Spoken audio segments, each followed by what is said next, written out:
Peace and blessings, coaches. Did you know that 44% of LinkedIn users have an average take-home pay of $75,000?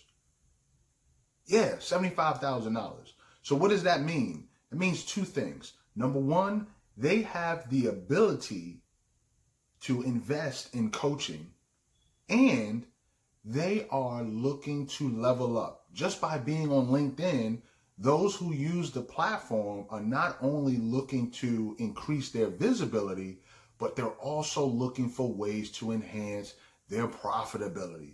Whether they are individuals looking to level up on their job or they want to level up in their business. So if you're a coach and you're not using LinkedIn, you need to start leveraging this platform to attract your ideal clients. Why? Because there are others who are already doing it, and they are going to attract the clients that should be working with you.